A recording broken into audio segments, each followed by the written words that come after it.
इस दुनिया में लड़की होना कोई आम बात नहीं है। आज भी लड़की पैदा होना बदनसीब माना जाता है। बहुत सारे ऐसे जगह और समाज है जहां पर आज भी पढ़ाई लिखाई लड़कियों के द्वारा न कराना तथा इसके अलावा अनेक प्रकार की कठिनाइयां उत्पन्न होती है। इसी प्रकार के सामाजिक भेदभाव और लड़कियों की सामाजिक नजरिया के ऊपर एक लंबी भावनात्मक कहानी लेकर आए हैं जिसमें एक बदनसीब लड़की की कहानी लिखी गई है। इस कहानी का मुख्य किरदार जो निभा रही है उसका नाम आरती है। आरती बचपन से ही पढ़ने में बहुत कमजोर थी। उसका शरीर का रंग सांवला था, चेहरे का बनावट कुछ खास नहीं था औरों के अपेक्षा। भगवान उसके दांतों के भी बनावट अच्छा नहीं दिए थे। आरती का चेहरा अच्छा ना होने के कारण स्कूल में बच्चे अक्सर उसे चिढ़ाते रहते थे। कोई आरती का दोस्त बनने के लिए तैयार नहीं था। जब आरती अपने गांव के गलियों से गुजरती थी, बगल में खड़े लोग भी अपना मुंह फेर लेते थे। आरती को इस बात से बहुत ज्यादा पीड़ा होती थी। वह ये नहीं समझ पा रही थी क्योंकि वह बहुत छोटी बच्ची थी। आखिर बात क्या है? मेरे चेहरे को देखकर लोग अपना मुंह क्यों छुपा लेते हैं? आरती जब स्कूल से घर वापस आती थी तब अपनी माँ से एक यही सवाल करती थी कि माँ, जब मैं अपने स्कूल से घर आती हूँ तो लोग मुझे ऐसे क्यों देखते हैं और स्कूल में भी मुझसे कोई बात नहीं करता है। मेरा कोई दोस्त भी नहीं बन रहा है, अतः मुझसे कोई बातचीत भी नहीं करता है। इतनी बात सुनकर आरती की माँ की आंख में आंसू आ गए। वह रोने लगी लेकिन अपनी बिटिया को यह नहीं समझा पा रही थी तुमसे लोग इतना घृणा क्यों करते हैं। माँ आरती से बहुत ज्यादा प्यार करती थी। गली मोहल्ले में आरती को मनहूस जब लोग बोला करते थे, आरती की माँ कड़ी शब्दों में जवाब दे देती थी। आरती की माँ अपने कलेजे के टुकड़े को हर वक्त अपने साथ में रखती थी और जो भी उसे मनहूस बोलता था उसके बदले में जवाब देती थी। आरती धीरे धीरे अपनी पूरी उम्र जीने की एक आदत बना ली और जो लोग बोल रहे थे उसके पीछे कुछ और सुनने के लिए तैयार नहीं रहती थी। बस अपने काम से मतलब रखती थी, पढ़ाई करती थी और वापस घर लौट जाती थी। धीरे धीरे आरती बड़ी होते चली गई। अब उसकी उम्र शादी करने लायक हो गई थी। अब उसके पापा लड़का खोजने के लिए एक गांव से दूसरे गांव में जाने लगे, लेकिन जो भी लड़के वाला आरती को देखने के लिए आता था वह बिना पसंद किए ही लौट जाता था। ऐसे बहुत बार हुआ। अब बहुत दिक्कत होने लगी थी आरती को शादी करने में। आरती के पापा भी थक चुके थे लड़का खोजते खोजते। ऐसा कोई गांव नहीं था जिस गांव में आरती के पिता लड़का खोजने के लिए नहीं गए थे। अब आरती के पापा भी गुस्से में आकर आरती को मनहूस बोलना चालू कर दिया। लेकिन माँ तो एक ऐसी थी जो सभी लोगों को समझाती थी और आरती के बारे में भला बुरा कहने वालों को सबक सिखाती थी। भगवान ने भी आरती के साथ बहुत ही क्रूरता मजाक किया था। शरीर के बनावट ऐसे बना दिए थे जिसे देखकर कोई भी लड़के वाले पसंद ही नहीं करते थे।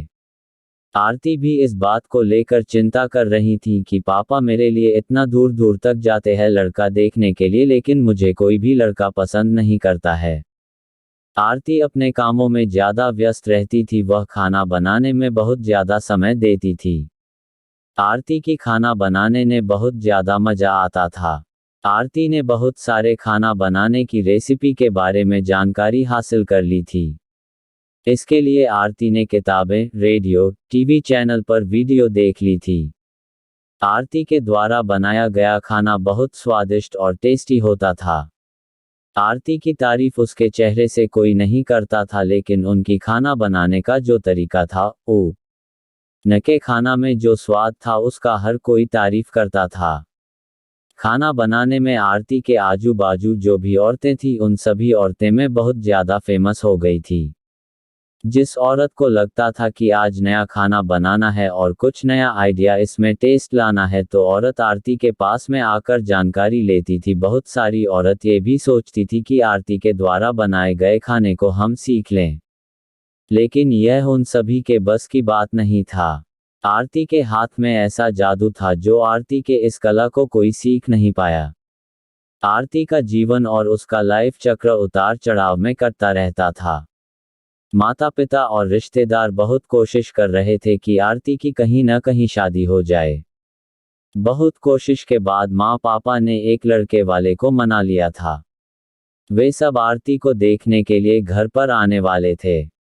आरती को इस बात की खबर लग जाती है कि मेरी शादी होने वाली है। आरती दुखी हो जाती है और गुस्सा करने लगती है, और आरती रोती हुई कहने लगती है कि आप सब इतने सारे लड़के वालों को देखने के लिए बुलाते हो, लेकिन कोई हमें पसंद नहीं करता है, और जो भी आता है हमारी मजाक बनाकर चला जाता है। आप सब की बदनामी होती है कि लड़के वाले देखने आए थे और आरती को पसंद नहीं किया। गांव वाले भी कहते हैं कि पता नहीं उसके मम्मी पापा कैसे उसको जन्म दिए हैं इस मनहूस को कि कहीं शादी तक नहीं हो रही है। आरती की माँ ने आरती को समझाया कि शादी में अक्सर ऐसा होता रहता है, हर कोई किसी को पसंद नहीं होता है। जिसे तुम पसंद आ जाओगी तो वो तुमसे जरूर शादी कर लेगा। तुम अपना ख्याल रखो, तुम अपने आप पर ध्यान दो, कौन तुम्हें पसंद करेगा या नहीं करेगा ये तुम उन पर छोड़ दो। अगले दिन लड़के वाले आरती को देखने आने वाले थे, लेकिन आरती उसी दिन सुबह में ही सज संवर कर कहीं निकल गई थी। लड़के वाले घर पर आते हैं, लेकिन मम्मी पापा को नहीं पता था कि आरती कहाँ गई है। जब लड़की देखने की बारी आती है तो आरती घर में नहीं थी। लड़के वाले इस बात पर गुस्सा हो जाते हैं और पूरी खरी खोटी सुनाते हैं आरती के मम्मी पापा को। वैसे भी पापा आरती पर बहुत ज्यादा गुस्सा करते थे, लेकिन उस दिन की हरकत से आरती के पापा के ऊपर खून सवार हो गया था। आरती ने अपने पापा को गुस्से से पागल कर दिया था। उस दिन आरती के पापा ने उसकी मम्मी पर सारा गुस्सा उतार दिया। आरती के पापा ने उसकी मम्मी को बहुत भला बुरा कहा कि यह सब तुम्हारे सिर पर चाने का नतीजा है। तुम्हारी ही वजह से आज आरती ऐसी हरकत कर रही है। अब शाम का वक्त होने वाला था। आरती घर को लौट चुकी थी। आरती के चेहरे पर बहुत ज्यादा खुशी थी और उसके हाथ में एक चेक था। आरती कोई एक सर्टिफिकेट लेकर आई थी। आरती ने अपने उपलब्धि के बारे में अपनी मम्मी से कुछ बोलने वाली ही थी कि इसी बीच आरती की मम्मी ने उसको खरी खोटी सुनाना शुरू कर दिया। उसकी मम्मी ने आरती को इतना खरी खोटी सुनाई कि आरती सपने में भी यह नहीं सोच पाती कि मम्मी आज मुझे इतना भला बुरा बोलेगी।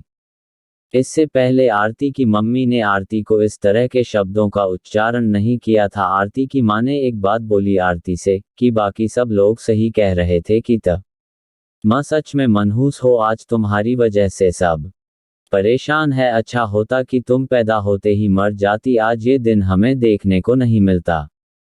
गांव में मेरा सिर नहीं उठ पा रहा है।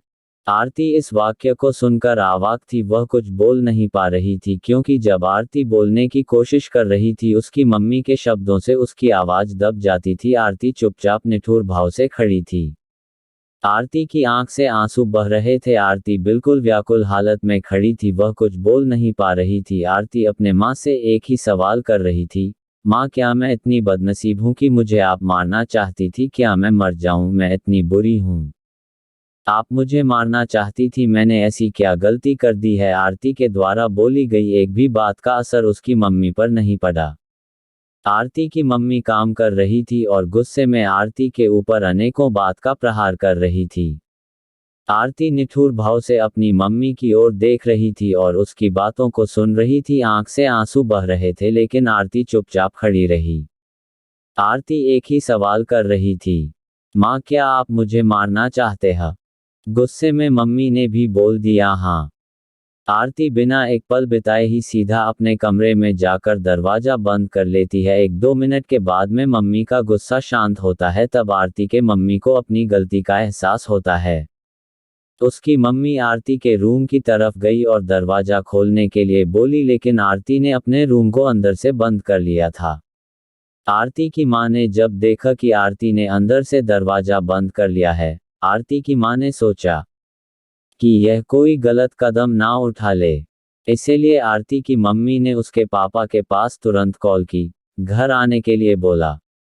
दोनों ने दरवाजा खोलने के लिए काफी कोशिश की, लेकिन आरती ने दरवाजा नहीं खोला। कुछ समय बीतने के बाद आरती के पापा को अब एहसास हो गया कि आरती कुछ गलत कर लेगी। आरती के पापा ने तुरंत दरवाजे को तोड़ दिया। आरती के मम्मी पापा ने अंदर का सीन देखा तो अवाक रह गए। आरती ने दुपट्टे का फंदा बनाकर पंखा से लटक रही थी।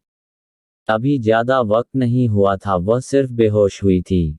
माँ और पापा ने तुरंत उसे उठाकर पंखा से अलग किया, फिर गले से दुपट्टा निकाला और बेड पर आरती को लेटा दिया। स्थिति को देखते हुए उन्होंने तुरंत डॉक्टर को कॉल लगाए। मां की नज़र अपनी लाडली बेटी आरती के मुट्ठी बांधे होंठ पर जाती है। हाथ में एक चिट्ठी थी और टेबल पर पड़ी 5 लाख का चेक मिलता है, जिसमें 5 स्टार होटल में सेफ की नौकरी करने के लिए कन्फर्मेशन लेटर था। उसी कन्फर्मेशन लेटर और चिट्ठी को लेने के लिए आरती बाहर गई हुई थी। कुछ समय के बाद डॉक्टर आते हैं और आरती का इलाज करते हैं। डॉक्टर आरती के चेकअप करने के बाद बोलते हैं कि शुक्र है लड़की बच गई। कुछ सेकंड और देरी होती तो आज ये लड़की हम सभी के बीच नहीं रहती। आरती बेड पर बेहोश अवस्था में पड़ी थी। डॉक्टर ने बोला कि आरती धीरे धीरे कुछ घंटों में ठीक हो जाएगी। मैं दवा लिख दे रहा हूं जिसे आप मेडिकल स्टोर से मंगा लीजिए। माँ और पापा ने उस चिट्ठी को खोलकर पढ़ा जिसमें कुछ इस प्रकार से लिखा था, मम्मी और पापा, मैं जानती हूँ कि मैं जन्म से लेकर आज तक कोई ऐसा कार्य नहीं किया जिससे आप लोगों को गर्व महसूस हो, लेकिन मैं आपसे बताना चाहती हूँ कि मैं खाना पकाने में नेशनल लेवल कंपटीशन को जीत चुकी हूँ। इसमें मुझे 5 लाख रुपए का चेक और प्रथम स्थान मिला है। मेरे द्वारा बनाया गया खाना ऑर्गेनाइजेशन को इतना पसंद आया कि वह मुझे एक बहुत बड़े होटल में बतौर मास्टर शेफ की नौकरी के लिए कन्फर्मेशन लेटर भी दे दिया है। पूरी दुनिया मेरे खिलाफ हो, मुझे इस बात का कोई फर्क नहीं पड़ता और नहीं पापा की कड़वी बातें मुझे रुलाती है। मैं पापा से हर वक्त प्यार करती था और मम्मी को दिल से चाहती थी। मैं जानती थी कि मम्मी और पापा केवल बाहर से ही सख्त दिखते हैं लेकिन अंदर से मुझे बहुत ज़्यादा प्यार करते हैं। यदि मम्मी और पापा मुझे प्यार नहीं करते तो मेरे लिए बिना कहे हुए कपड़ा, मिठाइयाँ, किताबें नहीं लेकर देते। माँ की ममता और प्यार को कोई क्या बयां कर सकता है। माँ मेरी चाहत और दुनिया थी।